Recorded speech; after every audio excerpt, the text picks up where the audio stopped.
ako sa'yo. Hindi ba may tao ko sa loob? May patutumba ako. Sandra Santiago! Maswerte ka. Umabot ang piyansa mo, makakalabas ka na. Tawarin po ko, Sandra. Kasalanan mo lahat ito, Mati. Kasalanan mo lahat ito eh. Kasalanan mo lahat ito. Pupunta lang ako sa Cubao. Magbabakasakali ako sa mga presinto doon. Baka naman si Jennifer. Oh, salamat po ah. Nakalaya po si Tita Sandra. Huwag niyo na po siyang hayaang makulong ulit. Tapos, sana naman po, yung next niya naman pong palayain, si Daddy. Dongpong, yung pasyente po, nag-sideline.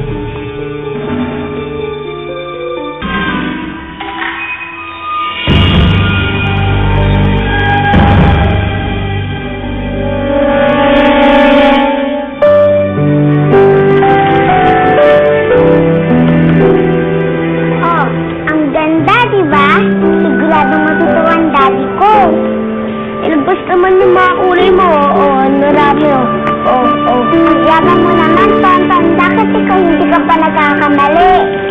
Ba't ko lang naman? Ako naman, balik ka agad. Ay nako, sigurado ako kahit lagpas pa to, matutuwa ang daddy mo kapag nakita to. Ganda naman. Ay nako, I'm sure. Yan ang pinakamaganda magiging pasaluhin natin sa kanya bukas pag ginala natin siya. Marami pa akong sasabihin sa kanya. Yung mga ginawa natin sa school. Sigurado matutuwa yun. Ito. Hindi pala yellow. Ano yan? Nakontak mo na ba si Jacob? Lola, hindi pa nga ho eh. Kanina ko pa siya sinusubukan tawagan. Hindi naman na sinasagot ang cellphone. Anak, hindi naman pala alam ni Dindo kung nasaan si Jacob. Eh, kung alam ko nga alam po, Ninang eh. Sana, pinuntahan ko siya. Tinamagan niya ako kagabi. Wala, saan na kayo napunta yun? Nag-aalala na ako. Baka ano nangyari kay Jacob? Oo, hindi yun. Saan pwede? Huwag naman tayo mag-isip ng hindi maganda. Meron dyan na yan. Oo, ayan na. Kasi na yan. Dito, tingnan mo nga. Ninang! Magandang umaga po. Ito ba nakatira si Anastasia Monterreal? Dito nga. Bakit? Meron na bang balita sa anak ko? Nahanap niyo na ba siya? Ay, hindi po yung dahilan kung bakit kami naririto. Ano, si Jacob? May nangyari bang masama kay Jacob? Tungkol po to kay Philip Arboleda. Si Daddy po? Ano nangyari kay Daddy?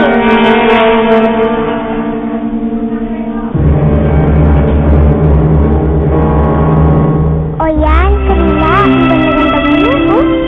Wala lang.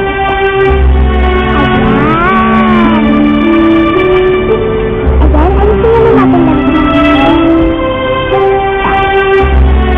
Diba, maganda kami?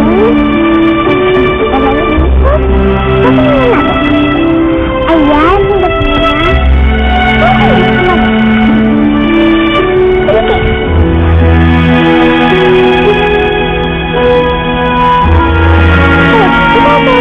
Ba't tumatawa ka niyan?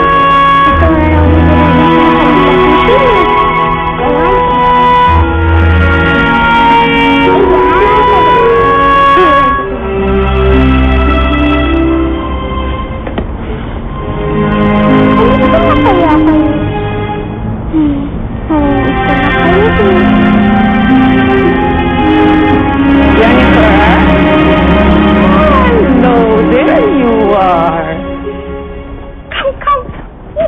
my princess.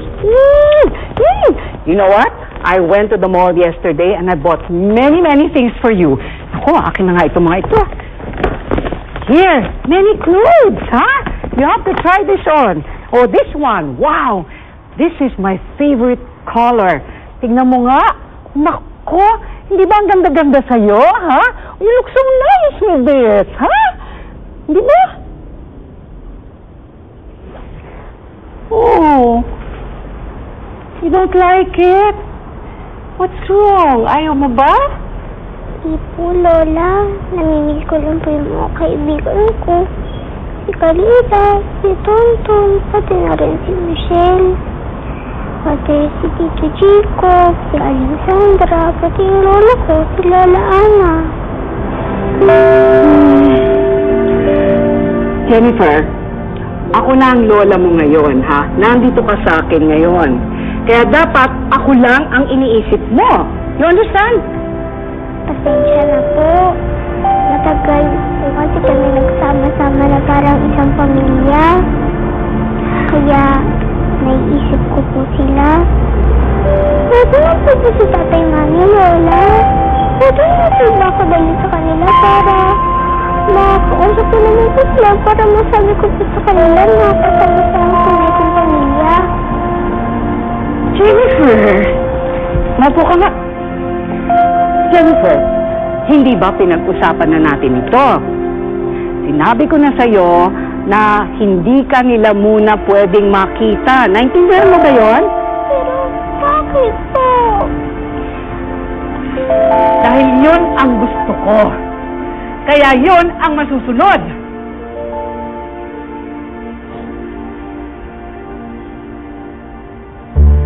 O teka, here. You have plenty of toys and other clothes.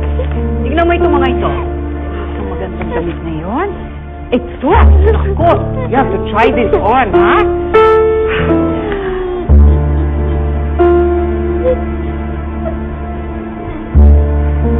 Jennifer.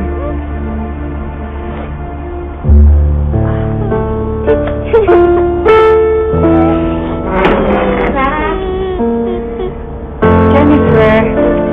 Come. Come here, my princess.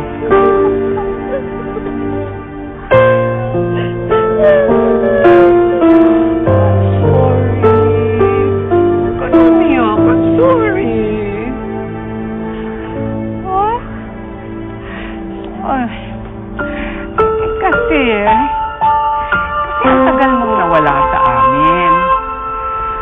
Ang tagal ka namin hindi nakasama. Kaya, miss ka namin eh. Kasalanan ba naman na gusto nito? Makapiling ka muna para makabayad man lang yun sa mahabang panahon na nawala ka sa amin. Kahit naman kung makapagkita ako sa kanila, kayo pa rin naman po ang tunay kong lola eh.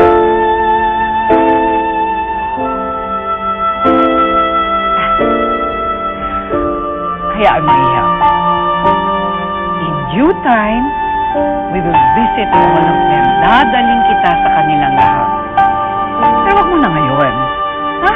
Wag mo na ngayon. You have to wait. Okay? Samantala, dito ka muna sa lola mo. Dito ka muna sa piling ng tunay mong lola.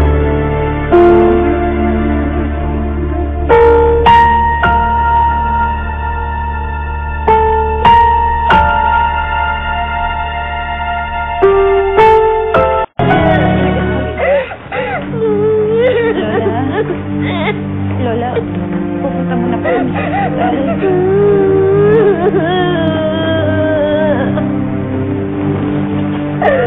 Lola, bakit po ganun? Sabi naman po kayo galing gabi.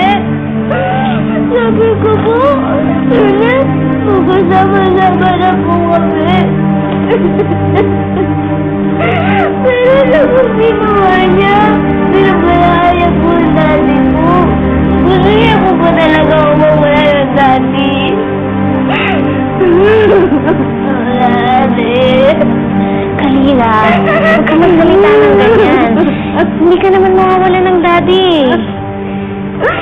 Paano naman po yung malalaman? Bakit po? Sumamin po ba? Inisip natin mawawala po siya? Sinabayaya po tayo. Tapos po ngayon, sa daddy naman? Kalila. Nasa hospital ang daddy mo. Napapagaling siya doon at lumalaban. Kalila, sigurado ko hindi siya papayag na wala siya sa buhay mo. Dahil hindi niya magagawang umalis, hindi niya magagawang iwan ka. Huwag mo na ngayon.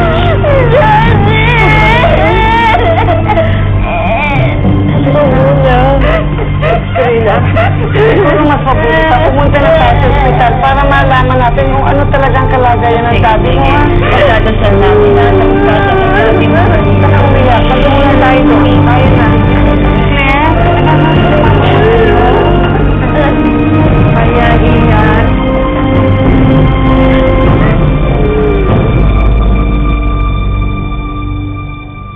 Naligpasan na ni Dr. Arboleda ang critical na kondisyon. Naku, mabuti't ligtas na siya. Pero kinakailangan niyang manatili dito sa ospital na ito nang sa ganun ay maobserbahan pa natin siya. Ho? Meron pa ko ba tayong ibang magagawa? Huwag kayong mag-alala. Hihintayin natin ang lahat ng results na makukuha natin. Don't worry, he'll be fine. Hala Maria, pagdasal na lang po natin. Kami na pa ang tatasal. Daddy! Daddy! Daddy! Salamat! Akala ko po talaga. Mawala na po kayo sa akin. Daddy? Sa inyo po, oh. Ginawa po akong para sa inyo. Kaya, Daddy, sana kumiling ka na.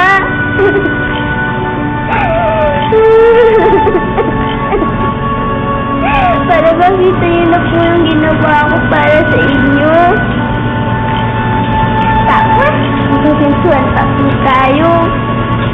Marami pa po nga sabihin ninyo. Kaya, Daddy, magpagaling na po kayo, ha? Daddy. Daddy.